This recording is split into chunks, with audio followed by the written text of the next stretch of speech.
Welcome to the Inclusion Solution Live. My name is Gabby Gonzalez. And I'm Leigh Morrison. We are the co-managing editors of the Inclusion Solution, the official online publication of the Winters Group, and we're hosting today's Justice for All episode. As the editors of the Inclusion Solution, we wanted to talk more about our work in inclusive writing, editing, and communication, and why it is our mission as editors to highlight marginalized perspectives and lived experiences. Before we dive in, we're going to share just a little more about ourselves and the lived experiences we each bring to the table. At the Winters Group, we call this sharing our I am statement. Leigh, would you like to do the honor of kicking us off? Absolutely. Thank you. So my name is Leigh Morrison. My pronouns are she, her, and hers. I am a queer, cisgender, white, mostly able-bodied person. I've had the privilege of having been twice college educated, and I am the graduate of a historically women's college, which is an experience that I would say shaped me significantly as I think about gender dynamics and intersectionality of many identities in our work and in the world. I'm a creator and an advocate passionate about imagining and amplifying possibility models to correct persistent injustices.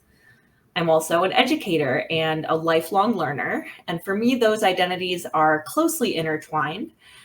So I've worked with learners from pre-K through higher education and currently adults, and actually got my professional start in a community college, which I'm really passionate about. I completely loved working with students from countless backgrounds, ages, walks of life, and all that I learned from and with them, even as they were coming to me as an educator in that space.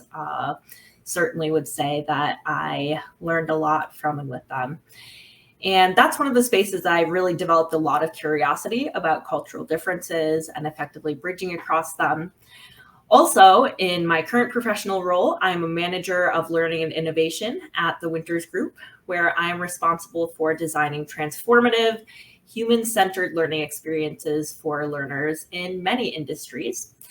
I am a writer and an editor, but also a storyteller. So I've recently expanded that as I think about ways to honor different kinds of knowing and communicating beyond the written word, recognizing that worship of the written word is an element of dominant culture. And there are many other just as wonderful ways to capture and communicate information that are actually favored in other cultures. So that's a little bit of the perspective and lens that I bring. And thank you for starting us off this way, Gabby. I always like to say there is no such thing as a view from nowhere. So with that, I would love to invite you to share your I am statement. Oh, thank you, Leigh. I just loved walking down memory lane with that, with your intro and your I am statement. We're just so lucky to have you. So thank you for sharing all of that.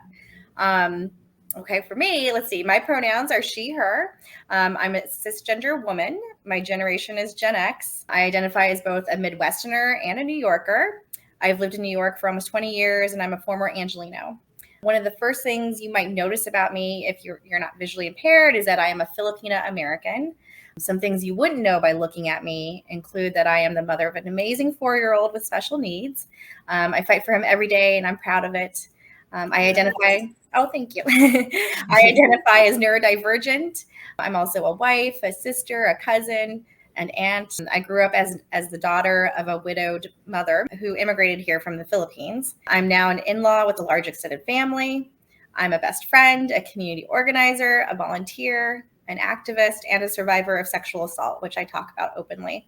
I've been fighting for equity and justice for 2 decades now, mostly in journalism and education, starting from when I was a junior editor at Shape magazine to when I was a teaching fellow, teaching English and history at Harvey Milk High School, where the majority of students identify as part of the LGBTQ+ community. I was also a founding teacher at the Academy for Software Engineering, which is a public high school here in New York that made coding education more accessible to Black, Latina, female, and other students from traditionally underrepresented backgrounds in the tech industry. Today, I work as the marketing and PR strategist for the Winters Group, and I'm also co-chair of the American Society of Journalists and Authors DEI task force. So those are just some of the lenses I bring to this work. So Leigh, you and I decided to do this episode because we were discussing how to continue the momentum from our recent Justice for All Summit. So what were some of the takeaways from that for you?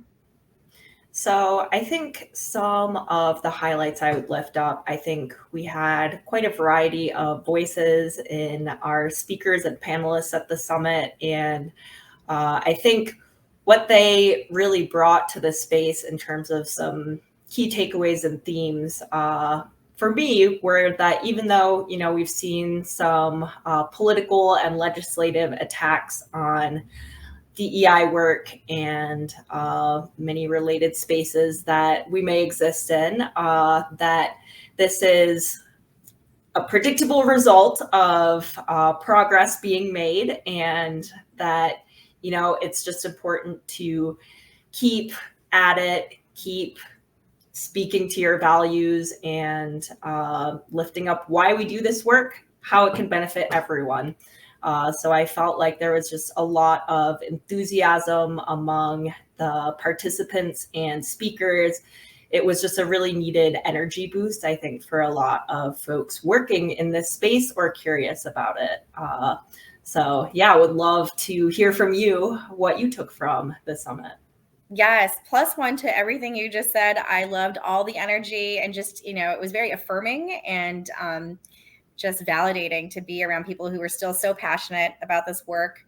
We had people there who'd been doing this for decades, more than 50 years in some cases. The other cool thing was that, the attendees seemed to agree. We actually had 100% of them say that the summit either met or exceeded their expectations, and 98% saying that they were able to actually take what they learned and apply it to their work. So, if you missed out, just so you know, listeners, you can still access, all those learnings. They'll be available till July 31st. You would just go to wintersgroup.com for that information. So Leigh, I know you led a great session featuring an empathy simulation. I don't know if you want to just share a little bit about that with the listeners. Sure. So I think for me, a lot of the challenges that we see in diversity, equity, inclusion, and justice work really boil down to people making assumptions or judgments about others instead of extending curiosity or empathy. And so speaking with clients, we have a lot of folks share that we want our staff to be able to extend curiosity, extend empathy. But I think for a lot of people, that can take practice, and it can feel sort of like an intangible skill sometimes. So as we think about how do we build this skill among professionals today, my team developed this experiential learning activity with the goal of helping people take on the perspectives of others. And I want to highlight this without placing emotional burden on their cultural others to educate about their experiences. So one of my convictions as an educator in this space is that that should be opt-in rather than an expectation. And I do think that one of the ways we can see harm unfold in DEI learning sometimes is when people who hold marginalized identities are asked to speak for their community or educate those who may hold more power. And so we really wanted to disrupt that. And so what we put together is an experience that asks folks to take on the perspectives of someone else. And we have kind of a simulation that we take them through of going through a regular workday with this other identity and how do you experience things differently.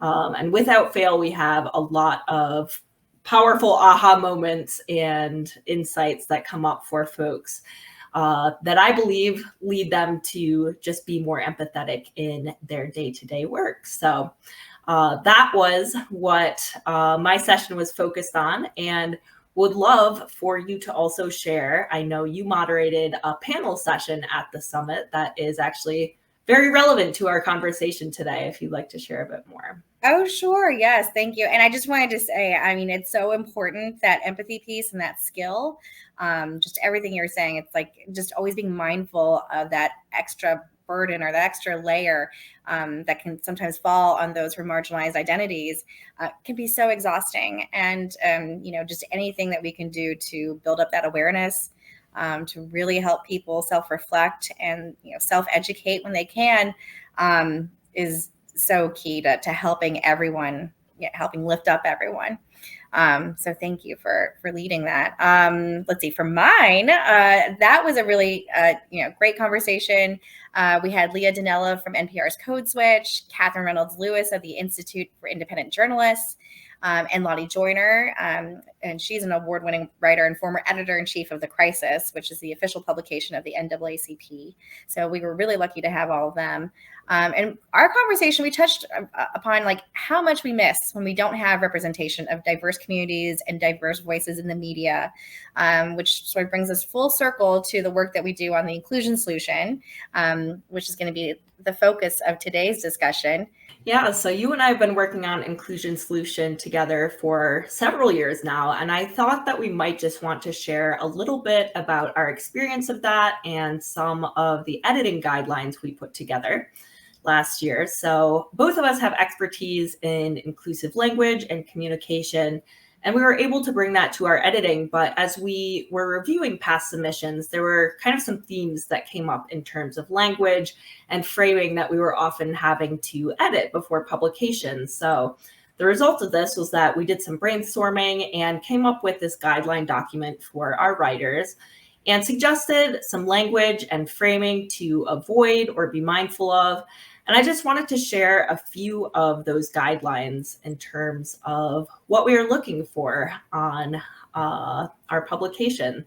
So some things that we welcome and encourage: representation of diverse experiences and historically marginalized perspectives, explorations of intersectionality, attention to and reframing of harmful narratives, specific suggestions, actions, and practices for leaders, organizations, and stakeholders, future-oriented thought leadership around the intersection of diversity, equity, inclusion, and social justice, framing current events with historical context, nuanced explorations of topics that embrace the possibility of both and versus either or, and also storytelling and other creativity in genre and format. So something that I love is that we publish poetry, letters, interviews. It's not limited to kind of the standard, what you might think of when you think of an online post.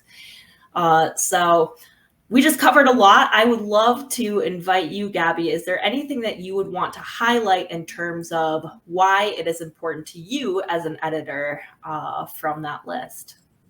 Oh, well, thank you. This is just sort of like a dream list of mine. Yeah, to make sure that we do get those diverse voices and perspectives out there, because it's so important. I feel like everything that you listed is something that, would really open up, everyone's perspectives and would help with building that empathy piece.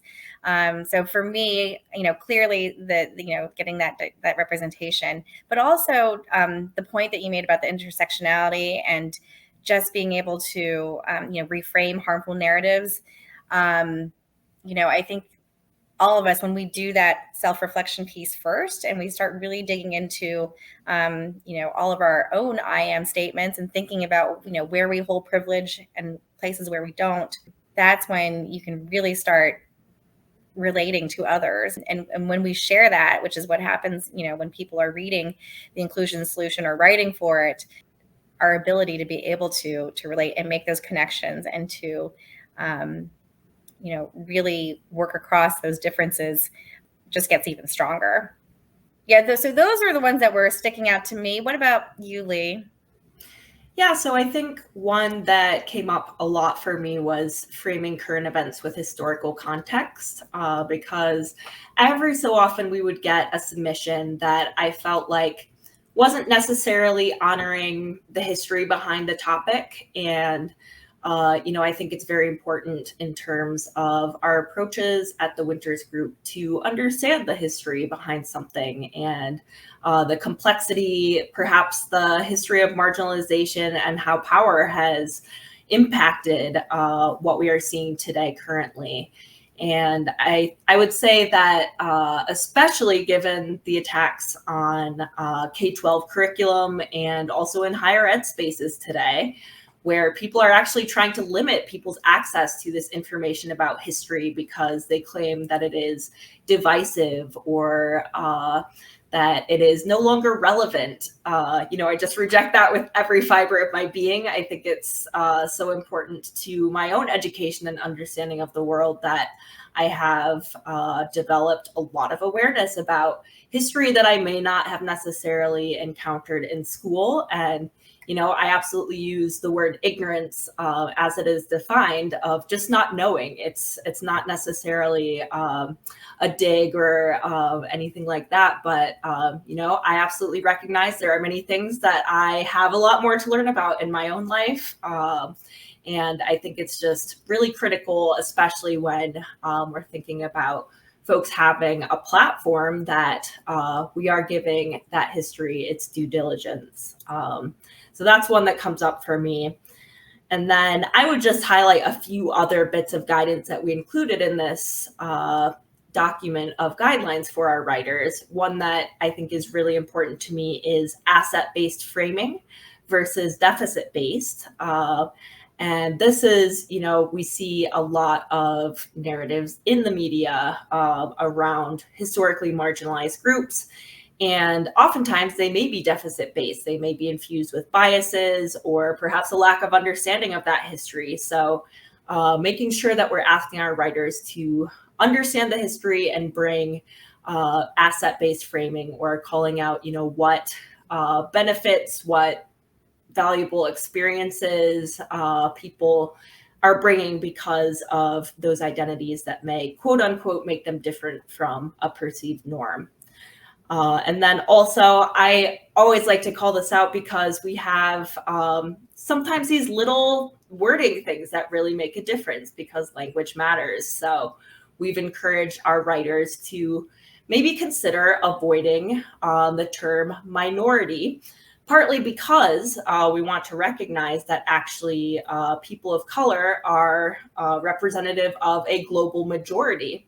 And that in some ways that terminology of minority is erasing and drastically oversimplifying a lot of the realities that exist on this beautiful and large world that we live in.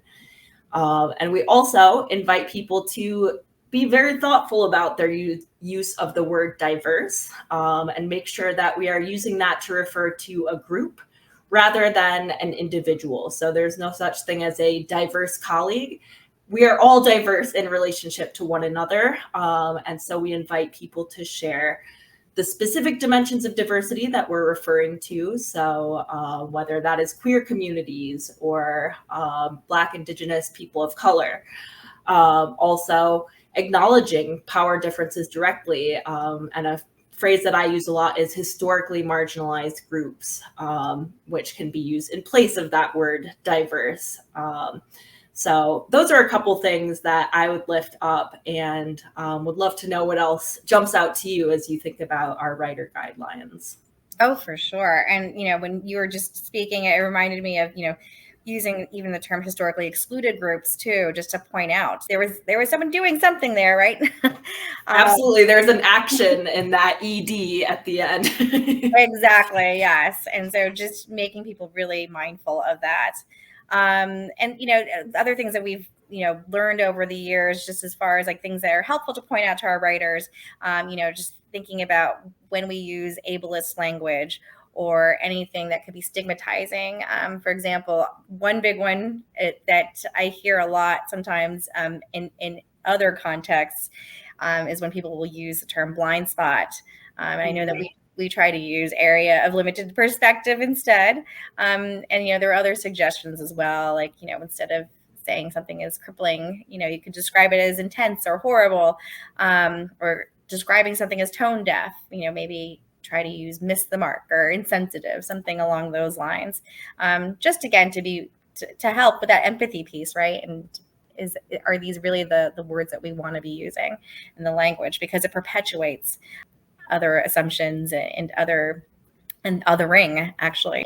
We do have some guidance here on using people first language versus people experiencing language. And it really does go back to, consulting that person who, how do they want to be referred to?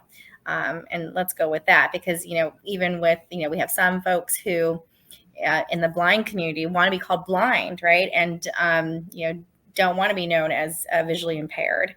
So it's going to depend, and, we want to respect the personal experience of each individual. And I think that this is so important also, because I think sometimes when working with clients and in other spaces, they'll get questions about, what's the best term that we should be using for this, or oh, we don't use that term, we use this one instead. And something that I would just lift up is that we see this in our work every day. Preferred terms are changing. They also will vary, to your point, by individual and what they prefer. And so I think, it's just important to continue learning, never think that we're finished with our learning in this space. And when in doubt, always ask what would be someone's preferred terminology. And so I would love to actually turn to, I know you have very vast history in publication spaces specifically. And I think something that I really love about the Inclusion Solution is just the ways that we invite in different perspectives, and was wondering if you could speak a bit to how you see some of our practices perhaps showing up differently than what you have historically seen in publication spaces. Oh, absolutely. I mean, just the fact that, I think that we're very mindful of trying to remove any barriers to publication. It's not like we're asking people, send us, 3 clips published by national publications. Like, that's totally fine if you don't have that. That's not necessarily going to be a reason that would preclude you from contributing to the Inclusion Solution. So that's one. And two is just, because we already do have and strive for a wide range of, perspectives and voices, I feel like that has a snowball effect where it encourages more people to, send in, their writing as well, or to send us articles because they see themselves in the writing already. Yeah, so we have had people write from so many lenses, from traditional DEI spaces to urban planning to healthcare, mental health spaces, K-12 education, higher ed, faith institutions. It's really just, I consider it to be a treasure trove of perspectives related to DEI and themes surrounding it. A few that I would shout out that stick in my mind. So we had Jessica Bantam wrote on the lived experience quotient, and just speaking to some of these themes around what do we miss when we don't have everyone's voice represented. She really highlighted that living within a marginalized identity is valuable experience in the workplace and beyond. And I think it just can't be said enough, especially in today's multicultural world. That is, I think, something that should be recognized as valuable, and being able to support organizations in being more effective in whatever the work is that they're doing. We also recently had Taylor Simon on literature as liberation, and wanted to lift this up because Taylor actually started her own bookstore highlighting the perspectives and writing of marginalized and Black authors. And so she wrote about her experience of that and what really drove her to create that space. And then also Stevie Jones is a Florida-based educator who wrote about his response to book bans and some of the creative workarounds that he has come up with. And I really appreciated that, because I'm always here for a creative workaround to an injustice. So those are just a few that I wanted to share. Are there any in particular that you'd like to lift up as well? Oh, sure. Yeah. And those are such great ones to lift up. I have to say, one that always comes to mind is one that's actually was written by another colleague of ours, Scott Ferry. I love Scott's write-up. It was a wrap-up to our By Whose Standards feature series. And it just has so many great, just ideas and ways to reimagine how organizations can be more inclusive and, can really lift up equity. So for example, I'm just going to read off a few of them, like some of the ideas. Just imagine a world in which fat and larger bodied people receive the same humanity and consideration for that aspect of their identity as they do for their gender or race or religion. That employers provide health benefits such as farmers market subsidies and community garden access. I'm really thinking about that now with the seasonal change, right? And to your point about history, just that our collective understanding of history reflects the experiences of all and not just those who write the books, which goes back to, just again, the importance of this and making sure that we are making space for all voices to be able to share their lived experiences. So another one that stood out to me was by Ashley Ullman. She's contributed quite a few pieces for us. And Ashley identifies as a Black neurodivergent woman and as a mom of 3, which, resonates with me. But she wrote a really memorable piece on denouncing this whole idea of being a superwoman and how that is something that we, our culture can sometimes, lift up and put on a pedestal. Yes. Yeah, so it was really great just to read Ashley's perspective on that. But we have so many wonderful contributors. So I feel like you could go onto our website and just see, just the wide range that we have, and which, by the way, is theinclusionsolution.me if you're wanting to look it up. Yes, and I just wanted to give a quick overview of our current feature series as well. So currently we have a feature on what does Pride mean today. So we are turning to this series as we enter Pride Month, but one thing that I wanted to lift up was that it's not limited to Pride Month. We actually started it in May and will likely extend beyond June because it's not just a month. But I think why I was drawn to this topic as something that we might want to invite our writers to explore is just that there can be a lot of complexity for folks around Pride and what it means to them. One thing I would say is that not everyone in the LGBTQIA+ community relates strongly to the concept of Pride. So there might be elements of internalized shame or complex relationships to family members impacting that. I know something that several of our writers have explored is this commercialization of Pride or sanitization of the history of Pride Month. And also thinking about a lot of organizations, corporations. June comes around and they are all rainbows everywhere. And something that always strikes me as a double standard at that time is that organizations are not showing up in the same way as it relates to racial justice and other types of injustices. And I think that is absolutely worth examining.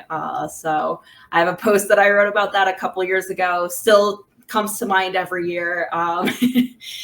And I think we're really seeing a lot of the nuance that comes up for folks in this feature series. So I'm really excited about it. And also aligned with this feature, we're hosting a panel next month featuring some of the voices from the Inclusion Solution, among others. So this is actually the first of several virtual learning labs open to the public this year that the Winters Group is hosting. And this first one, Pride for Past, Present, and Future, will be on Wednesday, June 26th from 2 to 3:30 Eastern Time on the topic of justice for the queer community in today's world. And our panel of experts will bring insights from their lived experiences as well as their work in a variety of fields and organizations to just shed light on the current state of experiences for the queer community, what is needed in this unique moment from allies and coalition builders, and where we are headed in the future.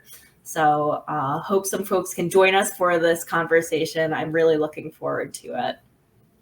As am I. I'm so excited for this upcoming virtual learning lab, and also just excited for our current feature series. And for now, listeners, would love for you just to consider this as your invitation to share your perspective. Send your ideas to us at inclusionsolution@wintersgroup.com. And we're excited to keep this conversation going. So thank you, listeners. Leigh, any other last words for us? I would just say whatever space you exist in, would encourage folks to think about what perspectives are present, which ones may be missing, and what we miss as a result. Such great reminders. All right, until next time, keep working toward justice for all.